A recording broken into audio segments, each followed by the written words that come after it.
More immediately, one of the questions that often arises is the professional development of teachers.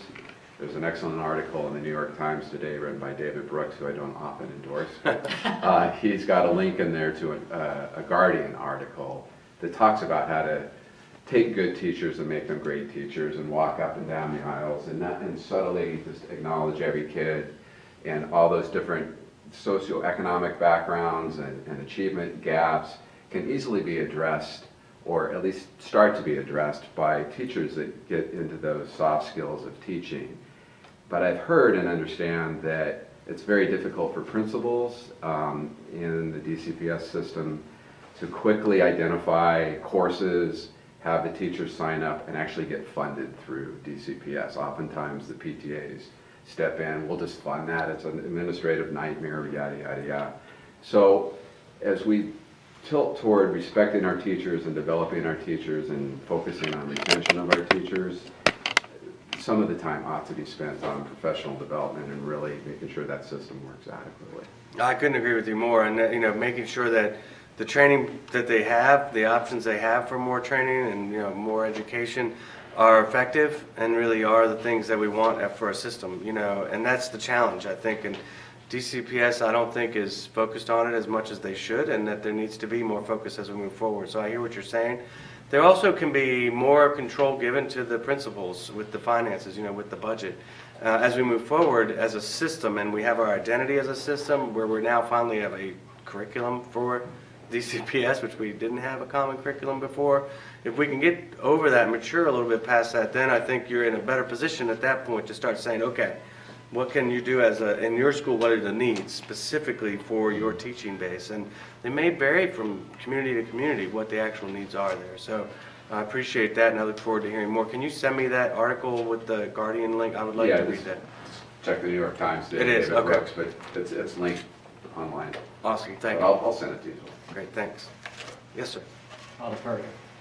You want to go? Sure. Well, I didn't see her hand up. Okay. We're all here representing Wilson High School. Oh, great. We have a question about the budget.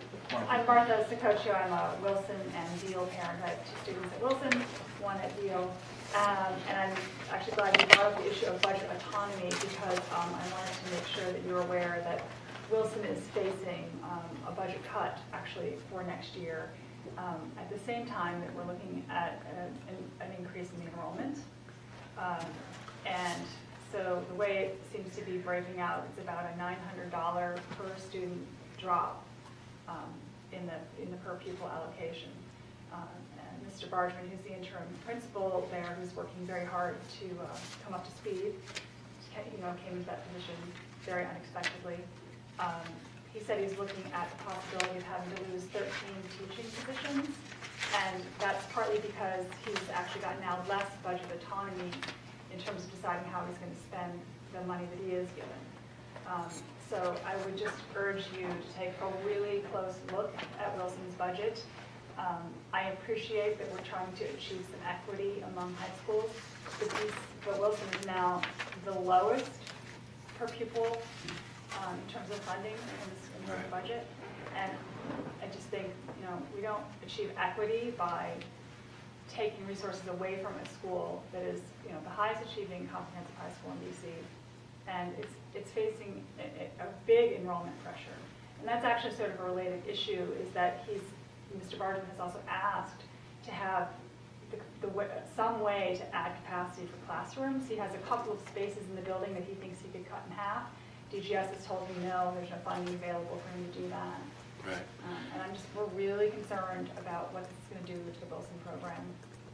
Well, I appreciate that, and I appreciate you reaching out to me ahead of time to give me a heads up. I did look at the Wilson budget, even though it just came out this week, and there is a cut, and it is because of the at-risk funding formula that is now going proportionately to the schools where there are children that have at risk. Now, the Wilson level is at 31% at risk for next year. That's the number that they're using in the budget. And so what happens is, because last year they did not follow that proportionally in the city, there are schools around the city that are getting hit like this. And it is not fair and it's not the right thing, but this is now the new way going forward. And unfortunately for schools, there are a lot of schools, it's not just Wilson, that have this cut. Wilson is, I think, one of the biggest ones, and part of the reason for that also is now they're investing in high schools this year, but one of the ways they're investing in high schools is more staff for opening up pools, more art financing, things like that, which a lot of which Wilson already had open and going at Wilson. I don't know who paid for it, but that's what happened. So that's not getting enough to offset it. The one thing that is protected every single year is you can't lose more than 5% of your budget, and Wilson didn't have that. It didn't reach that level of a cut. And so there are a lot of schools where they had to protect the 5% because they would have been cut so much because they had gotten that at-risk money when they didn't go through the proportional calculation. This isn't the end of the conversation. I think we should set up a time to sit down and we can talk about it and really get to it. The rest of the week this week is when they're figuring these out. Let's take the final budget and sit down and walk through it together and see what we can do, okay? Thank you very much. Thank you. Other questions?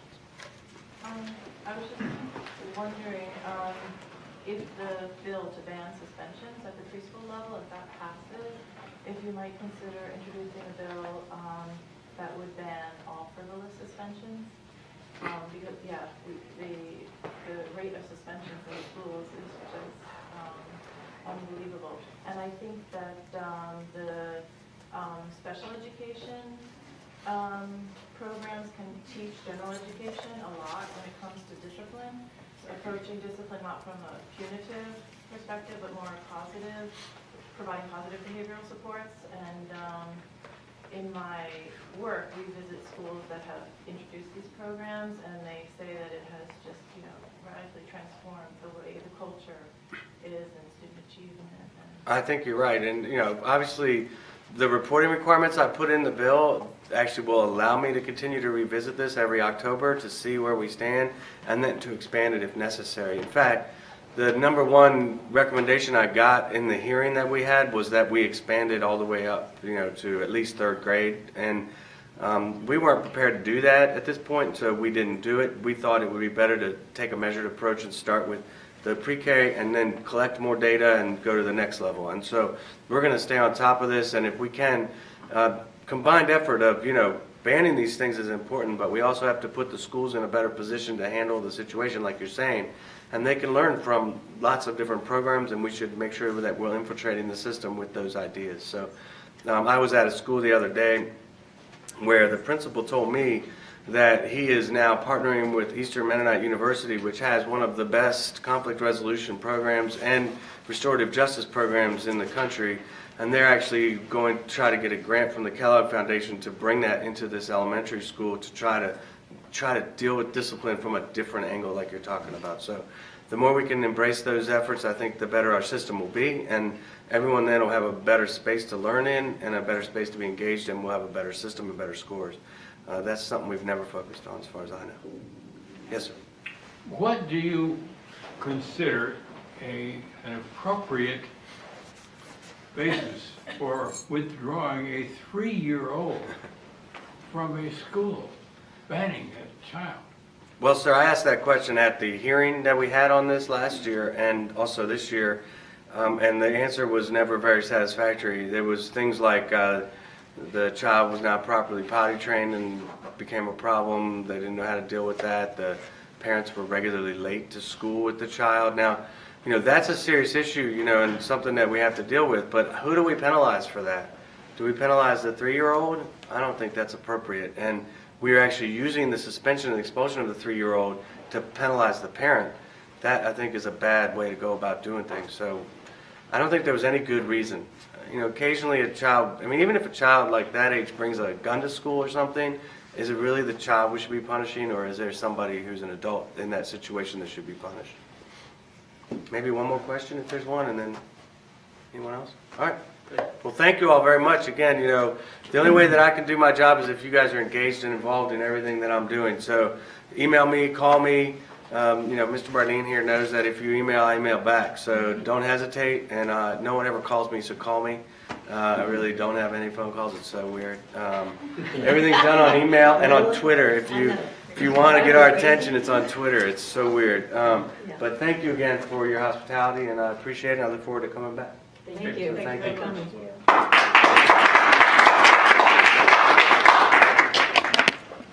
Okay. We'll move to commissioner announcements. I get to go first this time. I have 4 announcements. I'll try to be brief because we all have a lot of announcements. The biggest one is Park Van Ness project update. The construction activities continue with the concrete operations along the exterior activities of framing, sheathing, and brickwork, which you all probably see from the street.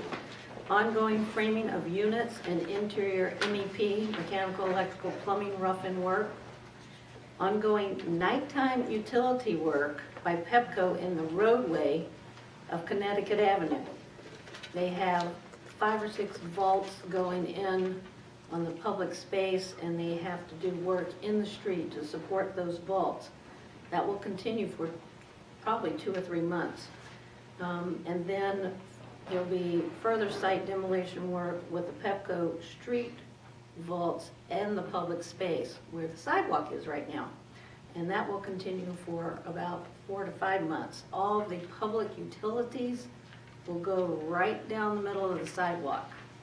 So that's a very big project that has to be done. To address this, there will be a Park Van Ness meeting. The flyer is out on the front table on April 7th, Tuesday night, from 6:30 to 8:30 in this room. It'll be hosted by 3 people, 3 entities. DDOT, Matt Marcoux, I hope will be here. Saul, their representatives with Clark Construction, and myself. So they'll be addressing the construction activities, the staging of the project as it is currently, the current traffic control plan that will last until roughly August, and then there'll be a new one, and of course what everybody keeps asking about, the sidewalk.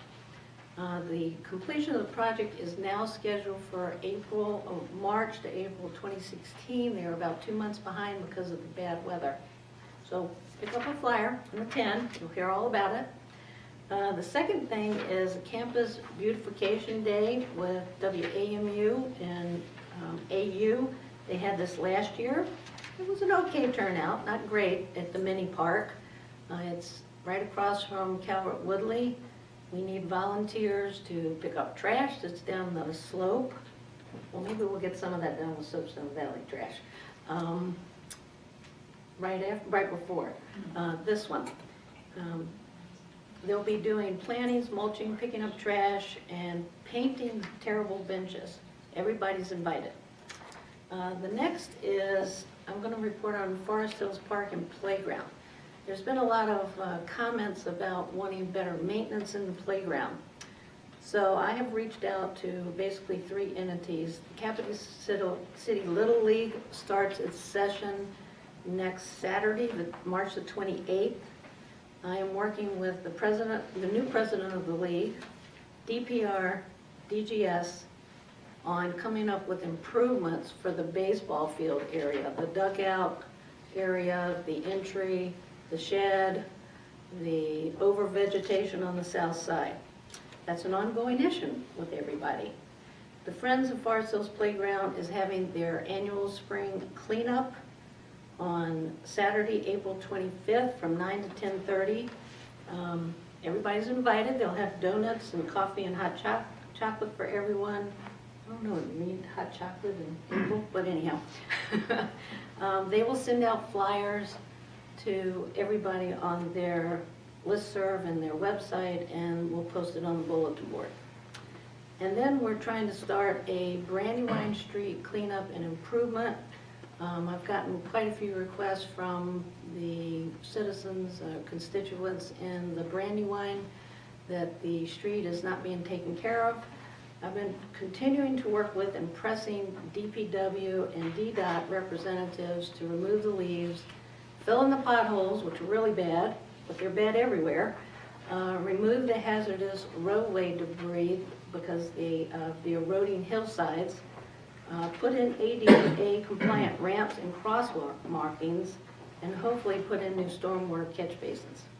This is an ongoing thing, so I may have to ask for help. The last is the Rotary Club of Alexandria, which is very interesting, has invited members, friends, and our Forest Hills community to a hike, pizza, and light on Sunday, April 26th, the next day after the cleanup, at 12 noon. Everybody's supposed to meet at the Soapstone Trailhead at Almore and 32nd, hike Rock Creek to Pierce Mill, back, then go after the hike for refreshments, pizza, and relaxing energy called Light at the Mahakari Center, which is right above the new Pad Thai restaurant that's coming. There's a flyer in the front, and you can RSVP to Mr. McBartnett. So, lots of cleanups. I have two very quick things. One is, at the last ANC meeting, we approved a settlement agreement between Politics and Prose Coffee House. That's now been placarded. So May 4th is the end of the date for people to post objections, so that's moving along. The other thing is I've gotten some complaints, renewed set of complaints about excessive speed on Nebraska Avenue, just in between Connecticut and Military. This ANC passed a resolution last year about this and a few other traffic issues. And just now, I've just taken a look, there's been a response from DDOT basically saying no to almost everything that was passed in the resolution. But there were one or two things in the resolution that I am going to pursue, asking MPD to be a little bit more strict with their enforcement of the existing speed limits there. That's it. Can I ask what they rejected? They rejected the changing of the speed limit from 30 to 25. They rejected the putting a stop sign at the egress to the alley. And they rejected the suggested change to the intersection of 36th and Fessenden to try to to try to regulate the traffic there. These three letters, the stop sign, these three letters say no to those three. But the issue of perhaps putting speed cameras up to restrict the speed and asking for more police patrol of the area to ticket speeders, that's something I'm going to ping MPD about. Do we have anybody from that? No, but I have the name of the contact person. I don't remember offhand who it is, but that's who I'm going to get in touch with. Okay, I have a couple quick ones. We worked with the mayor's office to make sure the snow was shoveled in front of Muhlenberg Park, which is on Connecticut Avenue between Ellicott and Fessenden, and also the small triangle right out here on the other side, across from the park, between 36 and Fessenden. Those are two areas that are public property that never get shoveled during a big storm. We've had complaints about that in the past. I want to say special thanks to Mike Matthews for making sure that got done during these last couple big storms that we had. Also, we told the Wilson track boosters that we wouldn't be able to provide a grant in time to support their Tiger Run this month, but that we would welcome them coming back to us at a later time, and we would see if we could do something to support them in the future. Third, Banana Leaf, which is the restaurant across the street here in the 5000 block of Connecticut, has applied for a liquor license. We're just waiting for the official notice. Just heads up on that. And dealing with a couple of constituent issues, one concerning a tree that's on the back of the Burger King property that's growing into the private property behind, damaging the garage. So we're waiting to hear back from the Burger King property owner on that. And also some complaints about after-hours construction and the construction site at 3600 Albemarle, corner of 36th and Albemarle. There are 3 houses going up there apparently. Is it 3 houses? Yes. There will be 3 houses there. Oh my Yeah. Apparently there's been work late in the evening and on Sunday. Sunday. They were working this Sunday. So we're looking into that. And then finally, quick update from the tech committee. Our website survey went up last Wednesday, so it's been up just under a week. We have 72 responses so far. We plan to leave it up for another week, and then we will compile all the responses and provide an update on that. So we're already a little bit behind on our rather aggressive work plan, but we're moving forward. 6 short announcements. First of all, the BZA granted the Johnsons application for an exemption on 3318 Fessenden Street. So that was something we voted on last week, and it's done. Rearview mirror. Second, we placed our ad in the Boy Scout magazine. I brought you all a copy, and I think it turned out pretty well. Here we are, ANC 3F. Great. Everybody wants a copy. The Boy Scouts were very happy to get our money. Third, the Rock Creek Conservancy is doing a cleanup of Soapstone Valley Park on Saturday, April 11th from 9 to 12. Please come. We have so many cleanups now in Soapstone Valley. I think really what we need is wood chips instead of people picking up trash, because now we're all trotting through the mud and it's really a mess down there. Anyway, I'm going to call somebody about that. Fourth announcement is that we have a new meeting schedule for the Van Ness Vision Committee. So we've been trying to accommodate as many people as possible. So to do that, we've landed on a regular day each month. So we'll meet on the second Friday of every month, but we'll alternate mornings and afternoons. So I'd like to post this on the new website, the schedule, so that everybody knows our meeting schedule. Fifth, we have a new slate of Van Ness Vision Committee members, which we'll vote on later, so I'll talk about that more later. And finally, at our last 2 Van Ness Vision Committee meetings, we've heard from Christina Amoruso and Martin Smith. Christina heads up Main Streets for DC, and Martin Smith is the executive director of Barracks Row Main Street. Ryan Hand, our Ward 3 planner, has attended both of the meetings, and we are continuing to draft bylaws and articles of incorporation. That's it. Great. Okay, now we'll turn it over to the community for any announcements or open forum on issues that aren't agenda items already. Okay.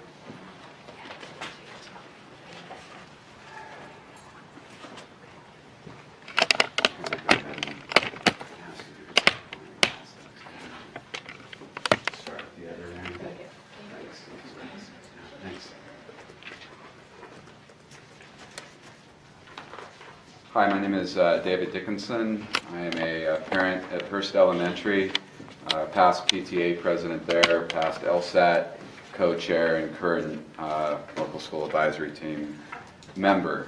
The purpose in being here tonight is just to give you an update real quickly. I'd spoken with Adam Tope, and he thought it appropriate to give you an update on the renovation and expansion of the buildings there. And I'm doing so sort of in the context of planting a seed with you folks to come back next month with an autism teacher and perhaps the librarian to sort of more formally apply for grants for those 2 programs. Basically, it's a good news story. We renovated Building A, as you can see on the slides here on slide 2 or page 2. Building A are the existing classrooms that now house pre-K through 1st grade. Building B on your diagram is the new classroom building, and that was completed with a move-in of January 2015, and that houses 2nd grade through 5th grade. Building A also houses 2 autism classrooms as well. So it's a good news. The DGS worked very hard with us and with the community.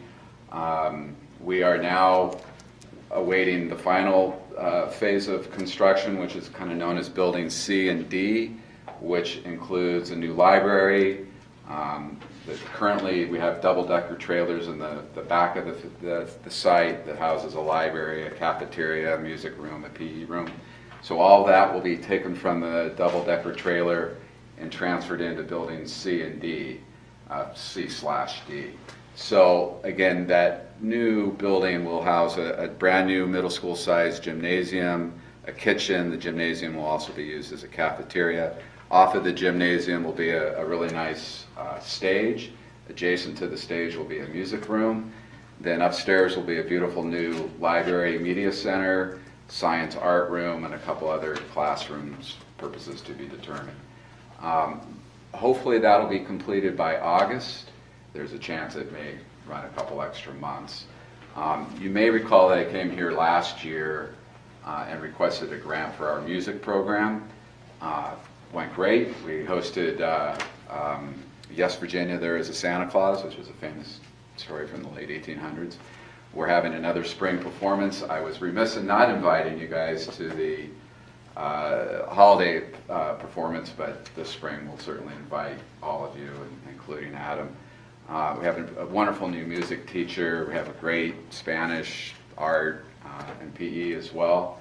So again, I'm hoping to plant a seed that, and I included a separate write-up of our autism program. This year, a seat on the grant. So that the autism program is now pre-K through 5th grade. I'm not a parent of an autistic kid. However, it's pretty critical that continuity exists from pre-K through 5th. It's a really unique program where a lot of the kids higher up on the spectrum, or frankly almost all the kids, are periodically included in the more traditional classroom, so there's an approach of inclusion, lots of ability to do call out with particular kids for one-on-one attention, and there's despite the attention and budgets that we're receiving from DCPS, there are additional needs that frankly would be wonderful to do for these kids. I don't want to represent that they're being underserved or underfunded. Probably with any program, there's always additional opportunities, and certainly with the autism program. As I mentioned, Building C and D also has the new library. Despite the $20 per student goal of the new budget, this is a tremendous opportunity to really get the library off and running.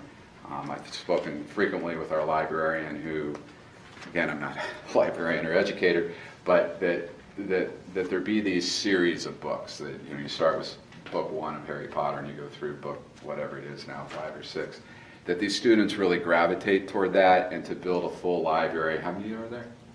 7? I just watched the first movie with my kids the other night. Behind the times, sorry. Anyway, that there's a tremendous need for not just 1 or 2 books per that $20, but to really grow the library, and it would just be a wonderful opportunity to explore that with you guys. And so again, next month I hope to have 1 or 2 representatives from Hearst and work with Adam and anyone else that has concerns about how we're implementing this, the timing of it. Again, it's a new building, so it's tricky with you guys to represent. Gee, we need the grant now, when really we don't have the space until the new building's complete. So I'd love to talk to you about it if we want to delay if you approve a grant and potentially not write a check until July or August, whatever we think is appropriate. We want to do a better job of spending the money quickly and accounting for it and getting back to Bob and saying, here it is, here are the receipts, and here's why, despite the initial funding, that this is necessary. It's Maliki now. Malachi's- Oh, you're the new treasurer. Okay, well. But you give all that stuff to Bob. Right. Well, I know Bob we had also received a grant on e-cycling and some other past endeavors, and I take a charge from him that we be timely in this, and that we be respectful of your needs to report and be audited, et cetera. So anyway, it's good news. The once completed, our current budget is projected at 300 students. Our capacity is, I believe, 325. A lot of that will be taken up with the autistic children. So we're really just taking kids out of the trailers, taking them out of the trailers for cafeteria and library, and establishing a more permanent space for everybody. Thank you. Thank you. Any questions? Sounds great. Yeah. Actually, I have a question. Sure. How is, we'll hear about this later. I'm just curious, could you give me a brief explanation or description of how the construction has been going with How the- DGS? DGS? And the architect? I think with any, and I was thinking about this frankly, even in the context of merch, and I've been looking at the DGS website and what's going on there, and have had an opportunity to reach out to a few merch parents on their SITs and others, and it's not an easy process. I think we were pretty lucky, and I know merch hopefully is coordinating well with Mary Chay's office as well. But getting everybody involved at the get-go, getting the neighbors involved, getting the coordination, certainly at merch with the National Park Service and everybody else. It's an interesting budgetary process and an interesting building phase process. And my concern looking at merch, if I can speak for them, is they seem to do it in stages, and we talked about the swing space as well. That's a big lift, and I'm concerned that this is going to take another 2-3 years or more when you get the budget and the design and the contractor awarded and then build, and you're building in phases. Not that you're asking, but my personal recommendation is if you found somewhere like UDC or somewhere where you could really relocate all these kids and just go full board on all phases, because we've had phase A, phase B, and phase C, D, so it's taken several years. I'm not an expert on phasing construction, but if you're advocating, Very costly and very. there are some inefficiencies of scale associated with that, absolutely, and That's very good. That's what I was curious to know. yeah. But nevertheless, we consider it a success story, and we can do better. Yeah. Yep. Okay. Thank you. Any others? Thank you, Commissioner Nugent. I'm David Bardini. I live at 4701 Connecticut. I'm a former member of the commission. I appreciate a chance to talk with the commissioners and members of the community about an issue that's not on the agenda for this month, but I hope will be next month, namely the University of the District of Columbia, UDC, a important, not perfect, but necessary and unique institution, the largest DC government institution in all of Ward 3, and obviously in our ANC. Now, inevitably, when you have an institution like that here, there's town and gown issues, which are important to the commission as a whole and to the commissioners representing the single-member districts. But my topic is the citywide implications of UDCs and the long-term and short-term that are going to be reflected in the budget that Mayor Bowser is about to send up at the beginning of April, long before your next meeting, and then followed up with the hearings and actions by the council disposing of that budget, which will begin the hearing shortly after your next meeting. The University of the District of Columbia is the only public university in the district. It's a system of schools. The community college is the only public community college in the district. The law school is the only public law school in the district. The four components of the flagship, colleges and schools of arts and sciences, business, engineering, and agriculture, urban sustainability, and environmental sciences are the only such public colleges in the district. They're important to the district. And the undergraduate populations, there's some 5,000 residents of the district, plus hundreds more coming from out of the district to attend as undergraduates. It's an affordable institution. It's a land-grant institution. It's an historically black institution. The parts of UDC which are here in this neighborhood add to the diversity west of Rock Creek Park of our city. That's true of the staff, it's true of the professors, teachers, and it's true of the student population.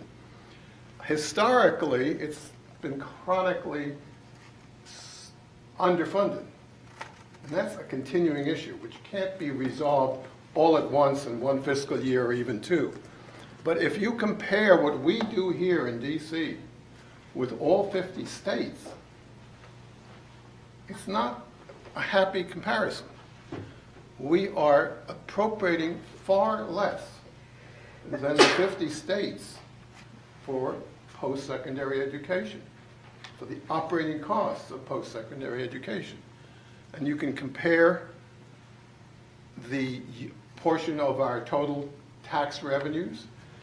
You can compare the appropriations with the personal income of the city, which as a whole is a wealthy community.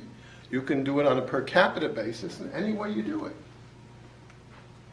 We're way under what the 50 states are doing. I'm not saying you can catch up, or even if you want to catch up all the way, but I'm just saying there is this huge gap, so that when people talk about, can we spend that, should we consider spending it, can we afford it, what we did yesterday is not a very good measure, in my opinion, of what we should be doing in the future. There should be much better measures. Now, those include measures about performance. I mean, we're not interested in spending money for spending money's sake. We're interested in what are these schools and colleges doing for their students and for the community as a whole by the work they do. And I think there are better benchmarks available than the conventional national U.S. Department of Education, frankly, one-size-fits-all benchmarks, which UDC has used in the past. And I'm glad to say that in testimony before Phil Mendelson and the Committee of the Whole, which has jurisdiction over UDC, the chairman was very interested and engaged in a dialogue with the president of UDC suggesting other benchmarks. One example, the national standard benchmark is to take cohorts of students, of undergraduate students, first time in college, full-time students, and see how quickly do they achieve a degree. Well, that may make sense nationally, it may not make so much sense because things are changing nationally, but it certainly doesn't make sense in terms of the student population served by UDC. They're mostly, the undergrads are mostly part-time students. They're not full-time students. So if you're there part-time, you're certainly not going to get a baccalaureate degree in 4 years. You're not even trying to do that. And many of them are transfer-in students. There's another test that some states, 6 of the states use, and seems to me worth at least considering. And the president of UDC promised the council that they would at least consider making that available, and I understand they'll at least publish the data. They gave it to me so that I could give it to the council in my testimony. It's called degrees conferred per 100 full-time equivalent students. Okay? That's to say you compare the degrees, there are hundreds of degrees conferred by UDC every year, hundreds, like 800, 900, something like that. And just let me give you, I guess I don't have it here, the baccalaureate degrees, four-year baccalaureate degrees, they're typically 26, 27, 28, something like that per 100 full-time equivalent students. That doesn't sound to me terribly shocking. Now, I didn't do a systematic comparison. I'd like to see somebody do it. But I did with just a couple of other local colleges, and I found UDC on that score was almost identical with one school and a little bit below another, but the same ballpark. On the other hand, if you're looking for how many students graduate within 4 years, 6 years, it's not going to come out that way. I am suggesting 3 ideas that I've been discussing in testimony before the council, discussing in the transition leading up to Mayor Muriel Bowser's inauguration, and discussing with the executive office of the mayor since then. And I've got to tell you, this administration strikes me as extremely interested, extremely receptive, problem solvers. We'll see how much they can really accomplish in this forthcoming budget, but I'm quite encouraged by them. And my 3 ideas, which I hope the commission will consider, this ANC and others, and think about expressing a view on, and follow up are the following three: that the mayor and council begin to increase the base operating funding for UDC in this coming fiscal year 2016, to a level more nearly commensurate with the post-secondary funding practice of the 50 states.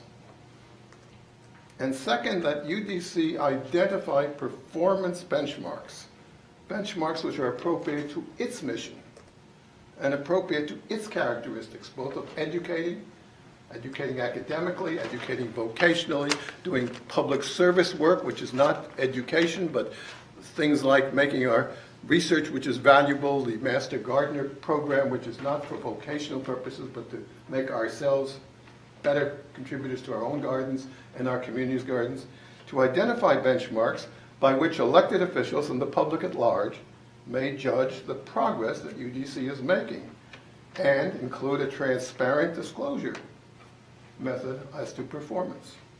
And third, that before the next budget, the one for fiscal year 17, the District of Columbia and UDC agree out on some kind of stable, predictable funding approach.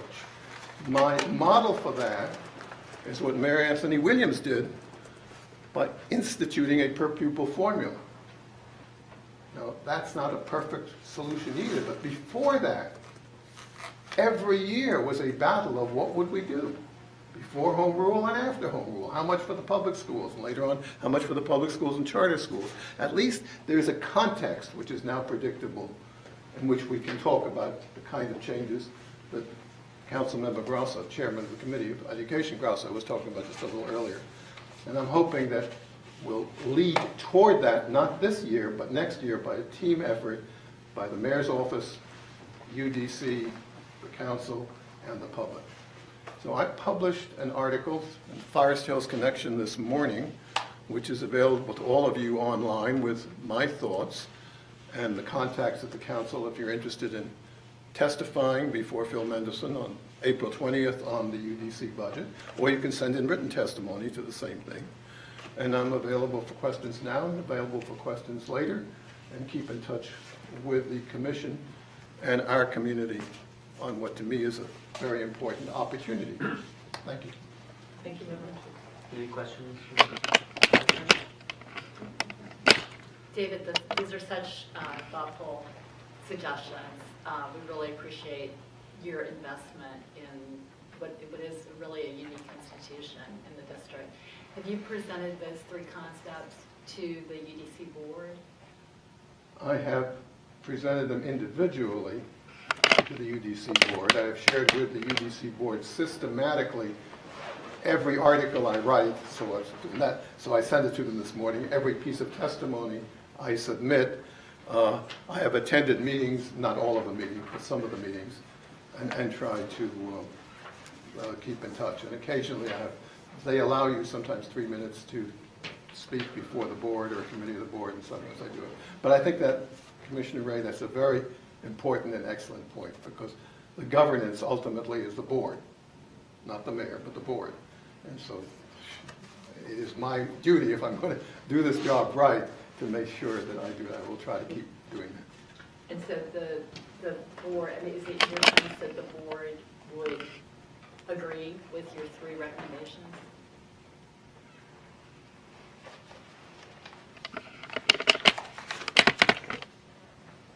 Well, I'm sure they would agree to have a higher level of funding closer to what's more commensurate with the 50 states. Right, I assume But they would agree. let me be very blunt about this.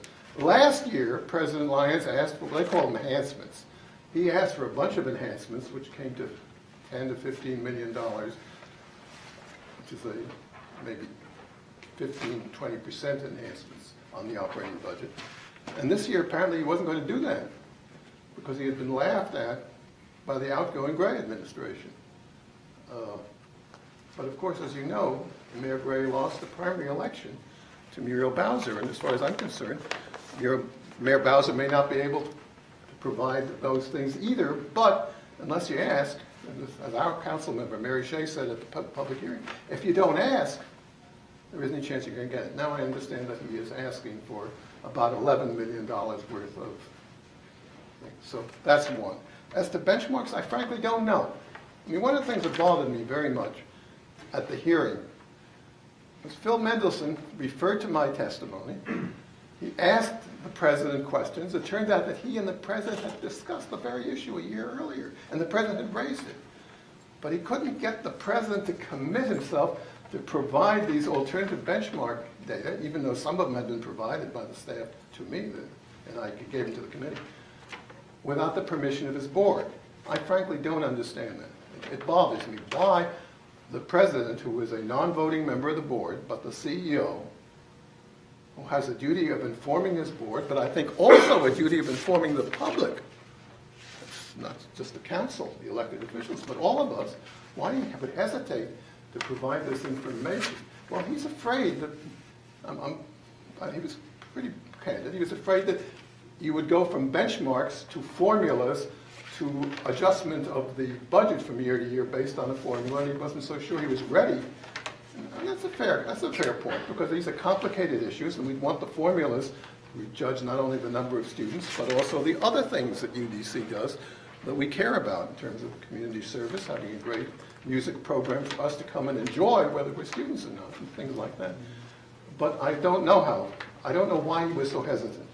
And on the third thing about the budget cycle, I think there's hesitancy there. I don't sense that the board is yet, although it's made big improvements,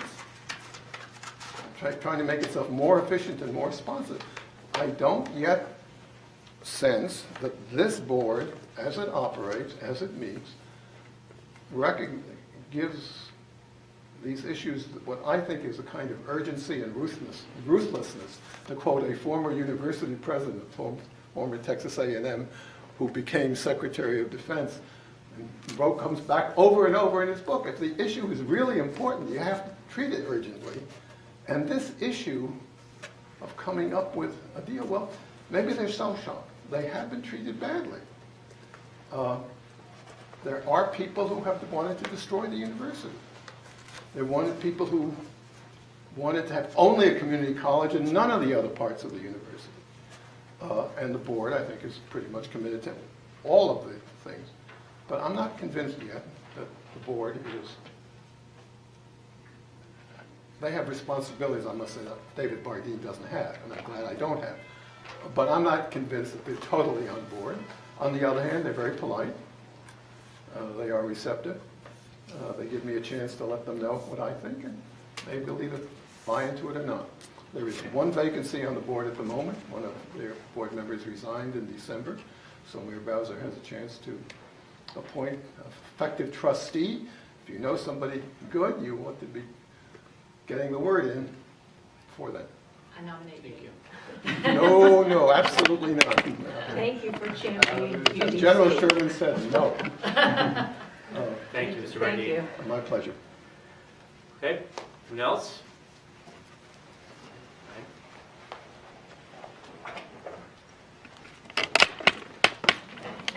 Hi, I just wanted to introduce myself. I'm Bianca Black. I'm with Mary Che's office. Nicole Rentz, the legislative director who usually covers this, is starting maternity leave very soon. So if anyone has anything they need to talk to me about or have me pass along to our committee, just let me know. And I'll, yeah, sure. And I have my cards too if anyone needs it. I didn't give you one. I put them in the on the back. Great. Okay, thank you. Yeah.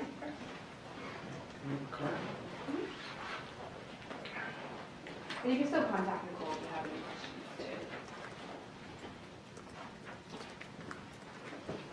I am Dorn McGrath.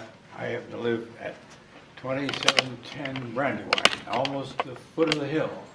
If you go down Brandywine, you'll come to 2710, just before 2700, or just after 2700 going uphill. Now, I happen to believe that ANCs are very, very important. And that's the reason that I am here this evening. And a letter has been written describing part of the problem to Mary Che. And she won't know what to do with it, in my opinion. But they may or may not be able to fix the problem. But I'm here mainly to engage this ANC in preventing a very serious automobile accident, which is bound to occur in the next few days. Where this accident occurs will be at the alley that serves 13 families up my street. I live on Brandywine Street, but there's an alley, as you all know, that goes off the Park Service Road, which is Broad Branch at that point. Now, a pool has formed at the bottom of my alley, and that pool leaks directly 8 feet down into Broad Branch. It has no shoulder whatever, and the shoulder at present is deteriorating, and it will continue to deteriorate as that flow comes down the hill past the 2 catch basins and disappears. Excuse me, are you talking about Broad Branch? Yes.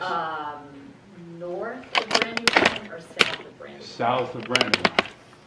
Okay, so that, you're talking about the alley that goes up into that little cul-de-sac? Yes, I am. Okay. And it's a swimming pool that's leaking? No, it's Yeah. not. A It is the pond? natural drainage that is leaking. Okay. There's a swimming pool up there, but he has nothing to do with it, except that the water from the drainage, and we've had a lot of drainage very recently because the snow is all melted, fortunately. But it has gone down into the Broad Branch by way of this pool. And the pool is a very serious problem. When you say pool, The pool, P-O-O-L. I mean, like a huge puddle? It's like a Puddle? huge puddle, Okay.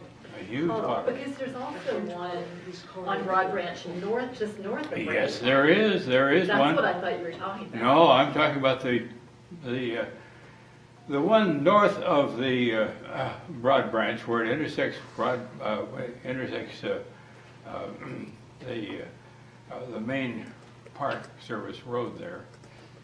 Is likely to be entertaining, but it won't cause the same kind of accident. Okay, But this one will cause a severe accident. okay. So- I have called Tara Morrison about the other one, but I Yes. haven't called her about that. Well, you should call her about this one, Okay. I will. because the last answer that I got from the DPW, which you all know how attentive they are to these matters, was we don't do pipes. Now there are 2 catch basins and the bottom half of the roadway that leads beside the Malaysian Embassy. And one of the FedEx trucks broke a strut because it was in bad condition at one time. And I have had the city engineer directly in my sights, at the site. And he explained that we can't do your project right now, sir, because we're short on funds. That'll be $90,000, but he brought up another engineer to explain the drainage of the whole area. And it goes all the way up past Soapstone, all of Brandywine and on down.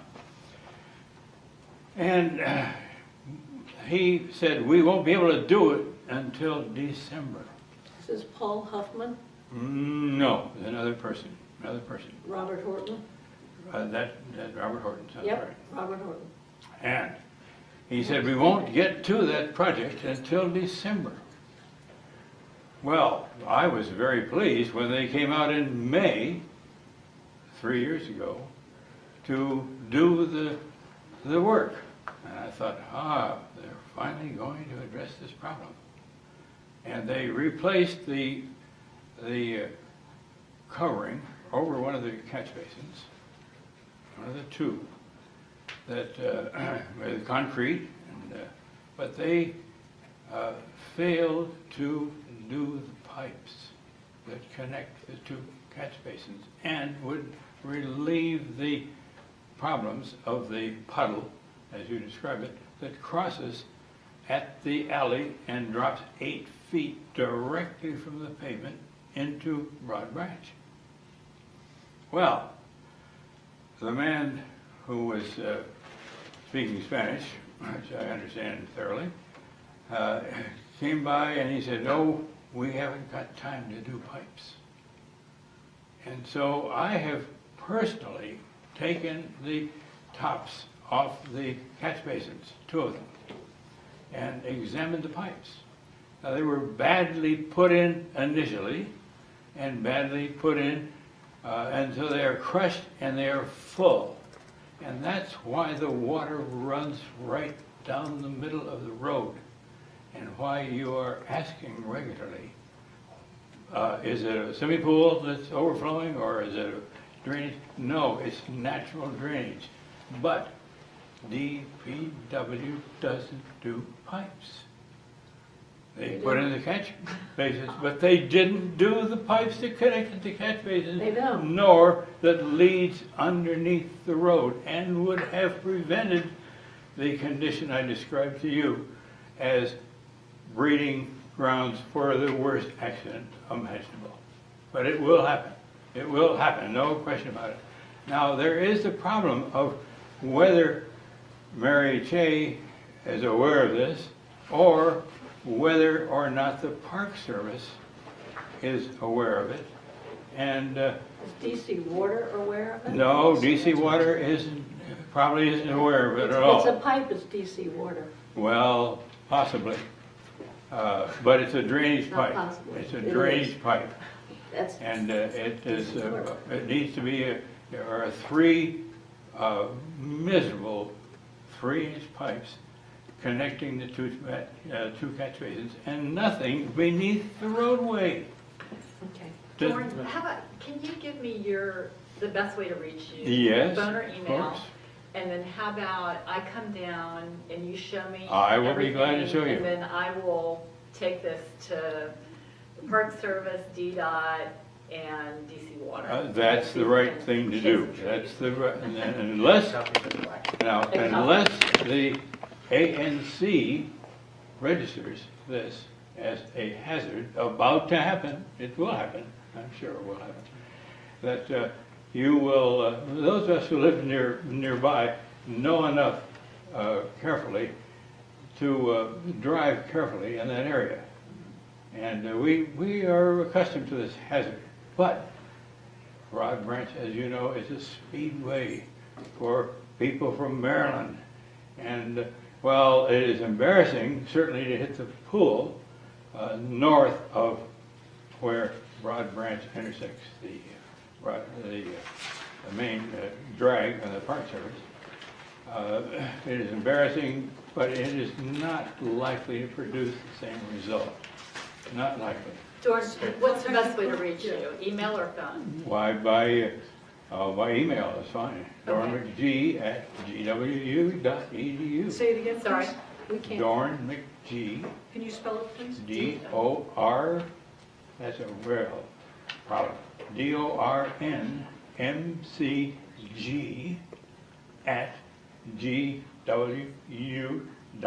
@gwu.edu.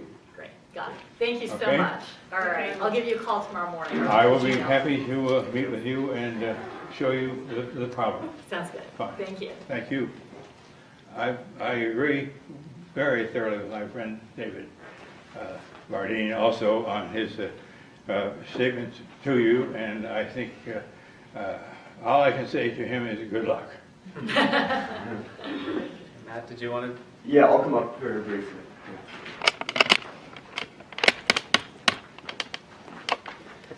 Hey everybody, I remember I had problems with this last time, so I'll do my best to stay in the camera here.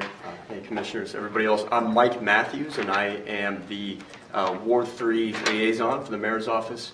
And so I do the outreach, the kind of where the rubber meets the road constituent services stuff. So not a policy guy up here, but I am definitely open to hearing anybody out after, but for the interest of time, I definitely would like to kind of keep questions till afterwards. I will hang around.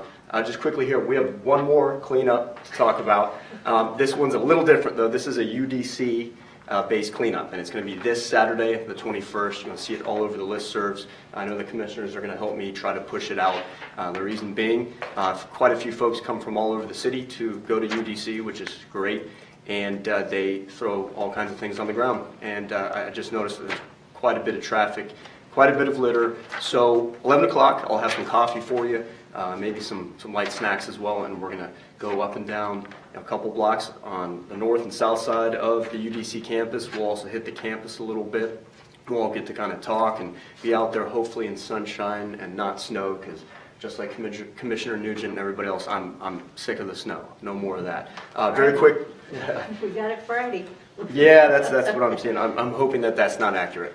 So anyway, very quickly here, I don't have a card. I want to give everybody my phone number, my email address, and I'll be out of your way.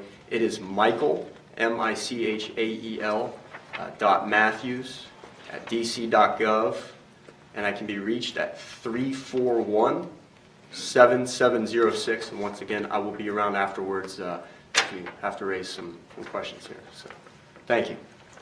I want to say thank you for the trash pickup and for personally calling the commissioners and asking if there were certain alleys. And the alley you did for me, not in my single member district, but in Chevy Chase, they thank you.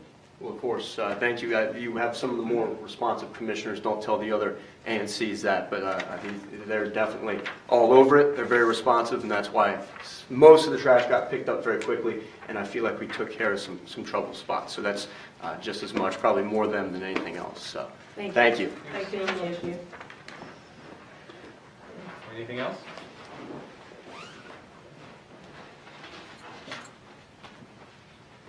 So it's been a long day. I'll keep it very brief. It's a long lead too. My name is Wayne Fortune. I'm just here to introduce myself this evening as well. For the last 6 years, I had successfully run the PNC location up at the Chevy Chase branch on Connecticut Avenue. We're excited to be in a new location. We renovated at 4249 Wisconsin Avenue. It's a building that we own. It looks very traditional from the outside. Today, when you come in, it would resemble something closer to a computer experience store, absence of the brand. So we do a lot of different things in this location, but we're excited to be having put a lot of money into the location, the intention to obviously stay in that. We did consolidate from the Wisconsin and Jennifer branch south, which was located at the corner of Wisconsin and Jennifer and is now at Warren and Wisconsin. It abuts your, I'm like literally one block from the line from where everything else, which is why I thought I would come here. We do get many of the residents from this local area to that one. Just to give you a quick idea of it, it's a concept design. PNC has decided to really take a progressive view of the long term of how banking might be. So all of our folks are a little bit more highly skilled, more highly trained. We will still accommodate all customers, from those who still want to balance a checkbook and reconcile a statement to those who are completely electronic. In my office, all of the bankers are cross-trained to do everything. So you won't find someone who's purely a banker or purely a teller. They're going to be a universal, and that's really the concept. Okay, good. Thank you very much. Thank you. So that branch is open, that's the one by the fire station there? Fire station, Chipotle. Chipotle. Yeah. So that's open now? Yeah, we opened it September 29th as a soft opening and didn't do a lot of, because we need to get our bearings. So do you still have the other bank further north? Further north, no. We did consolidate that and we closed it. We made notice. You just built it. You may be referring to a little bit of a different one location than you may be referring to then. Near the Safeway? No. At Davenport? No, further. Yes. Okay. So there was the two major ones that were affected. One was located just above the Friendship Heights Metro at Jennifer Street at Wisconsin. And then that's the one that got consolidated down to what they call the Friendship Branch, which I've asked them to change the name to Tinleytown. It's really not the Friendship Branch because it's in Tinleytown. It's south of the Tinley Circle. Okay, great. Thank you. Okay, Okay, thank you. thank you. All right. Nothing else, we'll move on. So we will move to discussion and possible motion regarding the application by Tide Pod at 4481B Connecticut Avenue to serve alcohol at the establishment. Yes, and I would like to introduce, since it's my single-member district, the owner, the new owner of the Tide Pad. Is that a play, by the way, on iPad? No, the intention was to be a play on pad thai. Okay, well, I figured, but Yeah. somebody asked me that. They keep asking me. And I said, I don't know, I'll ask tonight. We'll take that. So, this is Steve Imus. He's the new owner, and I've asked him here tonight to talk a little bit about the new restaurant, and we want to welcome you to the neighborhood. Everybody's very excited to have a Thai restaurant in Upper Northwest, DC. So could you come up and Yes. explain to the commissioners and audience? All right. Well, thank you, Sally, for all of your work working with us and for your warm welcome to the neighborhood. We're very excited to be a part of the neighborhood. We are at 4481, kind of near the Italian pizza place, if you're familiar with that. We plan to open as soon as the gas line issue gets solved. So as soon as Washington Gas decides to go through with things, we should be ready. The build-out's pretty much done. We have a few things left at the bar, but that's about it. To us, we think it's important to have a consistent product. So our kind of concept is to have at least a partial owner to be in every part of the establishment. So my wife and her sister are going to be in the front of the house as servers and be making the cocktails and serving the wine and beer. And the chef in the back is also a partial owner, as well as the person who's going to be delivering the food is a partial owner. So we really try to have someone in every facet of the operation. Have some interest, some vested interest in the success of the business to try to maintain a consistent product. But that being said, a few things concerning the alcohol license in general. We do plan to always have food available whenever we are having the potential of serving alcohol. We don't want to be a bar. We're never going to only have alcohol available. Generally speaking, Monday through Friday, Sunday through Thursday, we'll be serving alcohol and food up until 10 p.m. We'll allow people to stay in the restaurant an hour after to eat and drink, but we do want to have people out after then, because even though my wife and her sister will have a car, the people in the kitchen don't, and they'll be very reliant on the metro. So to be considerate to them, we want to leave them a little bit of a buffer to get home. So that being said, I think there's too much more. We have applied for a summer garden. We are not even close to being ready for that quite yet. We just put that in there for the possibility because, as I told Sally, it's much easier to apply for it now, and if we want to or not, we can go backwards, but it's very hard to apply afterward. So yeah, that's all I guess I could say for now, and I can answer some questions if anyone has them. Well, you can tell them, I'll tell them. We're going to have, he has the large-scale plans here. All the commissioners have gotten the small plans. There's seating for 28 low, I call it low top, and then you have 5 high chairs for the bar. Your occupancy is 28 seats, and occupancy load is 33 persons. So you're not a huge restaurant, but that's good, because we're all going to come. And Steve is right. When I worked with him on the settlement agreement, we went back and forth a couple of times, because I actually asked him to be later, because my husband and I eat later. But in deference to your employees and owners, you wanted to keep it more on the 10 to 11 side. So that's what the settlement agreement outlines. We also put in a clause from 8 a.m. to 12 midnight. There's the operation of hours of operation for work and serving, along with the alcohol. It's very clear in the settlement agreement that they will serve food always in conjunction with alcoholic beverages versus the hour before where you can stop serving food and then you still have an hour to serve alcohol. That is not what they're doing here. So that's a very clear point. They will do the same thing at the summer garden, which you're not quite ready to do.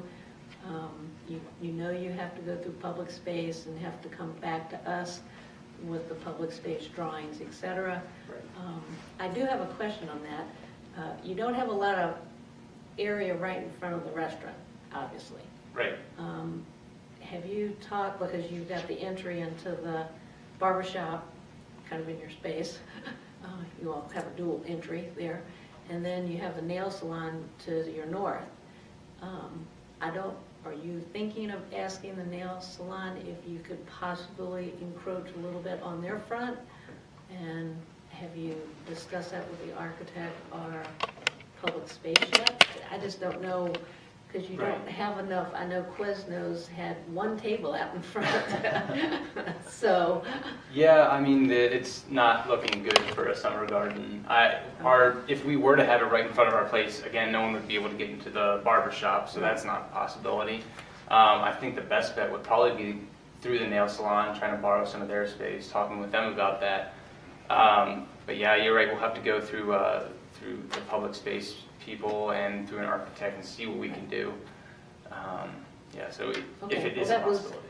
I figured that's what you were going to do, but I would call public space and ask them if you can do that, and also have a good rapport with the nail salon. Mm-hmm. Send over some free lunch. Free lunch for everyone in our. Because everybody likes to sit outside. Yeah. Let's see, what else did we do? You planned on doing takeout service and also delivery service within a reasonable radius. Right. I put in a clause to say that the delivery vehicles would not impede travel lanes and public parking on Connecticut Avenue. We've had some problems of Quiznos that we had some feedback that they were kind of blocking things, even though you have the back parking space. Mm-hmm. It was to run in and pick up things and then leave. So that's why that went in. But you seem to be fine with that, correct? Hopefully, yes. I haven't gotten to it yet, but hopefully, yes. Okay. And then we have the standards that you won't have dancing or live entertainment. You're permitted to have recorded music. No TVs of video games and jukeboxes. We know that you've asked to have a TV, or I know that you've asked to have a TV on the bar for people to watch sporting events possibly, but I was very clear to you that you can't have video games. Okay. Basically, it's just keeping the area clean around your space and keeping the rats at bay and the trash covers on everyone, things. Yeah. And then just the enforcement clause that all of our restaurants do. So I think this is a very rudimental settlement agreement, but it also takes into account your employees and their desires. Right, I appreciate that, yeah. Is that enough information for you all? Okay. I just have a couple of questions. Okay. Do you? No, No? go ahead. No? Okay, great. First of all, we're so happy that you're moving to the neighborhood and welcome. You know, gosh, what in the world have we done without a Thai restaurant? So as chairman of the Van Ness Vision Committee, I am curious as to how you chose Van Ness. I mean, it's a great area. As a potential restaurateur, I mean, there's so much residence right there. There's UDC. There are people who could eat lunch and dinner. I mean, we would most likely be looking at places that have people who could walk to our place, because we're not going to be so huge that people are from 10 miles away are going to be like, we got to go to Thai Pad. But we do want people to say, like, you know what, we had a great meal at this place that's a block away. Let's go there again. Hopefully it's the same good product that it was. So yeah, that was our main thing. It just looks like a great neighborhood. Good, that's great. Well, I think, you know, with Bread First across the street, there's a, you know, people are starting to notice being that's for food. So hopefully you'll add to that reputation. And sort of in that vein, I was just curious, I had heard that somebody was with Le Diplomat. I am, yeah. I'm a server at Le Diplomat, yeah. Okay. Yeah. Okay. What are the, I don't mean like a whole resume or whatever of your chef, but you know, what are his credentials? Her. I don't know her full credentials offhand, but I do know that she is working at Rice right now on 14th Street. She's one of the head chefs there. She had worked at Teakwood, which is another one on 14th Street, a little ways down. I have not yet had her food, though I've heard very, very good things, and I trust my wife that it's very excellent. She's Thai. Yeah, she's Thai, and I love her food, and she says her food, the chef's food is even better. But yeah, I've heard great stories, like people would come into her restaurants and know that she's cooking there, would only have her cook that food, even with the chef there, which I think the chef did not appreciate too much, but she's an excellent, excellent chef. Great. And then the third thing is really just a recommendation. There's something called the Great Streets Grants. Do you know about that? I have not heard of that. No. Okay, so those are grants that are available to merchants on Connecticut Avenue in Van Ness. They're available in several pockets around the city, and we're really fortunate. Mary Che's office helped get us, qualified to be eligible for these Great Streets grants. So the maximum amount is $85,000, and Bread First just got one of those grants. For capital improvements. Yeah. Right, and you can use it for planters out front, or your ventilation HVAC system, or any number of things. So anyway, please, I know Commissioner Gresham can get you the information, but please follow up on that because it's free money. Wow, that would be spectacular. Yeah, I'll love to hear about that. Absolutely. Okay, do you want to make a motion? I would like to make a motion to accept the settlement agreement that everyone has seen. Second. All in favor? Passes 4-0-0. All right, Congratulations, welcome to the neighborhood. Thanks so much. We hope for it. And I want you to sign. Yes. You can sign mine. And so now we'll move on to discussion regarding application for a zoning special exception at 3629 Everett Street. So is Mrs. Field here? Mr. Field? Steve, did I give you? Oh, yes. Yeah, okay. So now I circulated the details to the commissioners. If you want to make just a brief description of the work that you're planning to do and the exception that you're planning to do.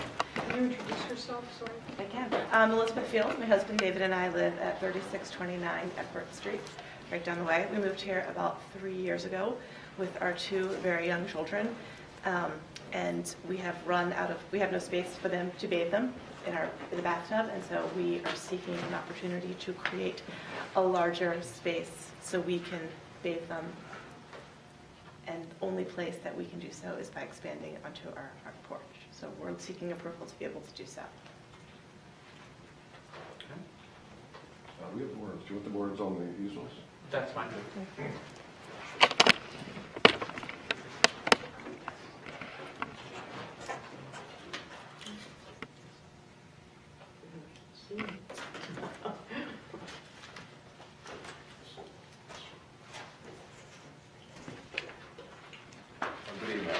I'm Stephen Hughes from Hughes Architects in Washington, D.C. And I started practicing in 1985, and this is the smallest edition I've ever done. It's on a sort of an odd block of Everett Street, where these houses were all built in 1926. And the Fields bought theirs in 2012. Correct. And sometime between 1926 and 2012, there were decks put on the back of all these houses. And because the decks are one level above the street, or the alley in the back, they add to the lot coverage on these sites. So all the houses are in violation of lot coverage. If the decks weren't there, the lot coverage is 40% without the decks. With the decks, it's 50%. So what we are proposing, and what we need a special exception for,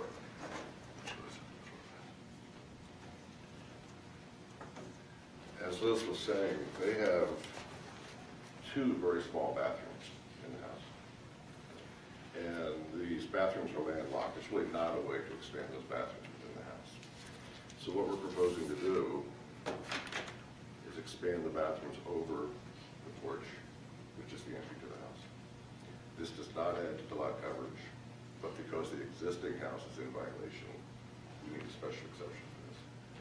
That's the issue. The way it's designed,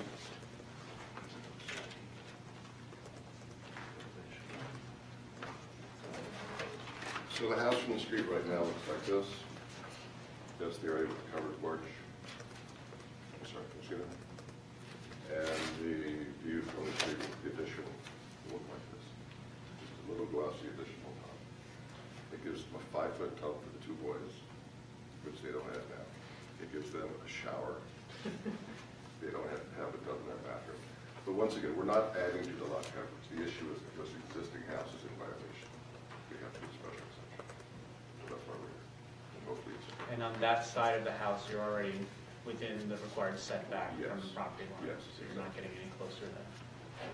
So it's a pretty straightforward procedure. Yeah, once you get on the site plan, just to,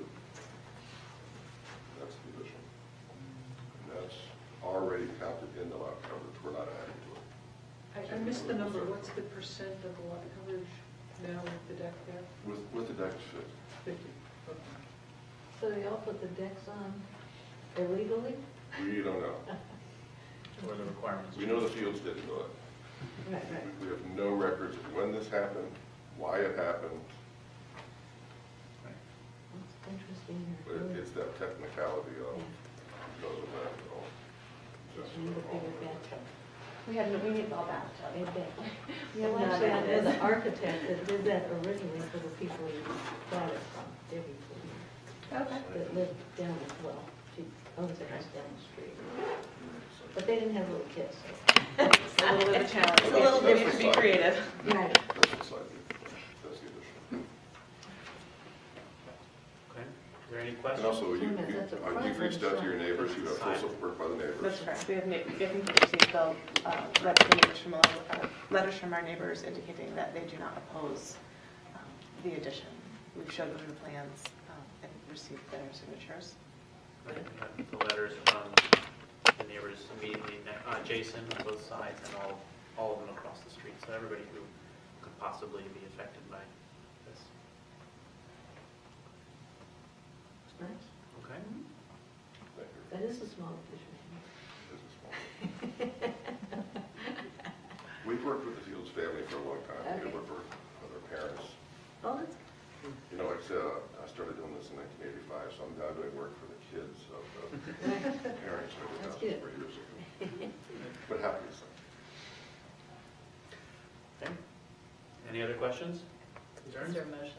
And I'll make a motion to approve the special exception for 3629 Everett Street. Second. All in favor? aye. Okay, passes Thank you. 400. Good luck. Thank you very much. Thank you. We all want a tour when you're done. Okay. So now we've tabled the motion to the Department of Parks and Rec. We'll take that up next month. So we move to miscellaneous issues. Approval of the minutes from February meeting. You circulated the final minutes. I circulated the final minutes. I have one correction that I made, which is I corrected somebody's name, Martin instead of Barton, who's written incorrectly. That one I haven't circulated yet. Didn't think it was worth another email because of the name change. Okay. Good. So motion to approve, I'll make a motion to approve the minutes from the February meeting. Second. All in favor? Aye. Okay. Financial update. That's from me. I gave everybody a copy of the budget performance through the end, through today. So you see our bank balance is $128,920. Through today. And then quarterly report. I circulated to everybody and gave everyone a hard copy of the quarterly report for first quarter fiscal year 2015. See here, this lists out our budget, all the spending for the first quarter, and then the individual disbursements and receipts, our district allotment, a little bit of interest that we earn on our bank balance, and then all of our expenses in the first quarter. So assuming there are no questions or concerns with that, I'll make a motion to approve the quarterly report. I have a question. What's the tax bill that's paid? $1.61.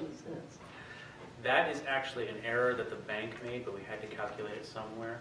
Oh, They have, a new officer at the bank didn't put in our tax ID number, so the federal government taxed our interest. So I'm working on getting that back. We had to record it somewhere. There's Bankers in the house. Unfortunately, it's TD Bank. Oh, well. It had the status of public funds, Hmm? the government. It probably didn't status of public funds. Right. in the government portion. Right. But I'm working with the person to fix that. The other thing that I wanted to mention is we don't have a savings account. We haven't had a savings account, and we have $130,000 in the bank. Oh, I was going to ask that. So I'm in the process of setting up a savings account, so at least we earn a little bit more interest. Now, public funds don't earn as much interest as your personal funds, your private funds do, but at least it'll do something. Is that, have you checked the value? Is that something that we can do? Yeah. What we can't do is anything more than a savings account. Okay, we can't So buy stock. We can't buy stocks, no, we can't invest in TiPad. Darn. We can't buy CDs, we can't park it in a CD or anything like that, but we can at least put it in a savings account. Okay, so motion to approve the quarterly report. All in favor? Aye. Opposed? None? Passes. Okay, and let's make a motion. Yeah, that's fine. So we have 16 members of the Van Ness Vision Committee, and I'm just going to read their names briefly. David Bardeen, Marlene Berlin, Patricia Davies, Sally Gresham, Pat Jakubczyk, Deepa Mehta, Larry Roush, myself, Chuck Schulke, Marjorie Scher, Bill Sittig, Jane Solomon, Judith Sullivan, Ken Terzian, Adam Tobe, and Francis Wu. These 16 most of the 16 have already served for 2 years, and we have a really interesting array of ages and also a nice mix of apartment dwellers and single-family home dwellers. We will probably be adding to this list to include stakeholders. So, for example, a regular representative from UDC, Fannie Mae, BSL, some of the merchants, and so forth. And, we'll do that another time. So the Van Ness Vision Committee voted unanimously to accept this slate. So I would make a motion that the ANC accept these 16 volunteers to serve on the Van Ness Vision Committee for the years 2015-2016. Second? All in favor? Aye. That's a success. Thank you. Seems to be working. Okay. Any other issues? I have a question. Do name plaques, have they been ordered? Pat was going to work on that. He's not here. Okay. And there was one other, now I forgot what it was. Oh, I know what it was. The ANC, did you read in the Northwest Current about the ANC's, I can't remember if she's in another ANC, it was in the latest Northwest Current, and about the strict rules within the ANC, and they want some of these changed. Oh, the grants, yes. I The saw grant, that. Yeah. sorry, I didn't say the word grant, Yeah. yes. And we might consider doing something with that, or tagging on to that. I agree. Yeah. Because it's, again, what is funded, and what can we logically fund? Yeah, so you could fund a brand-new website, but you couldn't fund an upgrade. Right. of an Right. existing That's a perfect website. example, Yeah. because it was in ours, but there was also other things that people are disputing. Yeah. Because times have changed, mainly because times have changed. So you might want to consider that as an ANC. We'll have to do a little more research. Yeah, Look and I into- mean, would that be in the form of a resolution? I don't or know, that's what we Maybe, need. I mean, we could do a viewpoint in the Northwest Current. Yeah, But there are rules set by legislation, right. and there are also our own guidelines. So I'm sure we could adjust our guidelines as long as it's still conformed with the underlying legislation. So maybe Well, we the can start there. ANCs are, or some of the people within the ANCs are going to the council and saying, you've tied our hands, we can't fund certain things, to the point that it's causing issues. It needs to be updated. So it's the ANCs banding together, going to the commission and saying, we need your help to redo this. Maybe we should reach out to whomever. You can tell us more about it. Well, yeah, if I may just jump in, I was there at that was my first ANC meeting, was the initial alarm of we're not getting funded. And I've kind of seen the progress of it. I must have come from Chevy Chase, ANC 3G. Maybe it's 3G. Yeah, and so they've been very good at saying, let's make sure this doesn't happen again to us or any of our neighbors, anybody else. So Well, they got maybe we- fined, that's what it was, they got fined. They got fined. when they- That's right. Yeah, Yeah. and there was also been funding issues as well with other ANCs where they simply added, exactly, it was an amendment they didn't think was a big deal at all. Right. And to the auditor, it was, no, I'm sorry, you're not going to get any funding. So I'd be happy to help facilitate that between the ANCs. That would be great. I think it's probably going to have to be changed legislatively. I don't think it's just an interpretation thing. Because they use the term operating expenses. Right. Yeah. You're banned from authorizing a grant that is used for operating expenses. That's in the home rule. Right. That's what I'm saying. I think it's going to have to be a legislative Right. change. And that's what they're trying to do, from, I think Jackie, I don't remember her last name, is trying to, Would that need congressional approval then, too? I don't know. That's a Let's question, hope not. but have they said? Yeah. All right, so why don't we reach out? Okay.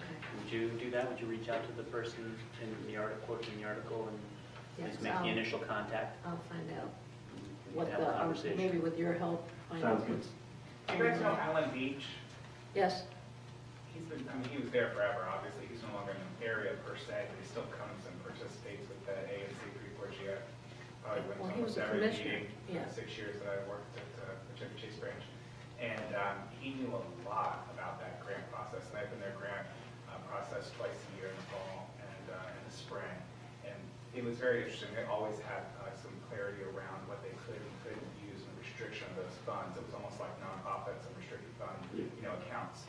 And some of it seemed to make a little sense, and I think you're on the right path. Some of it probably could use some revisiting. right. But he might be another great resource. for He someone who- he is. He does have it down. He felt a lot of passion about it, Yeah. and he was a good guy for it. Thank you. That's good. Thank you. Yeah. All right, let's make a motion to adjourn. All in favor? At 9:30, 9:30. whatever it is.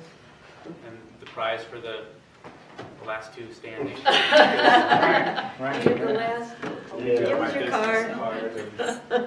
Thank you. Get out of your way. See you all. Yeah. Okay, so you're. Everything going all right? Thank you. Good. Other than the technology problems at Man, you the guys beginning. are great with this. My Yeah. husband's a treasurer. None of the other ANCs in Ward 3 actually do it like this, though, where it's live streamed. That's good. Yeah, I gotta say, you guys are on top of it. Yeah, I'm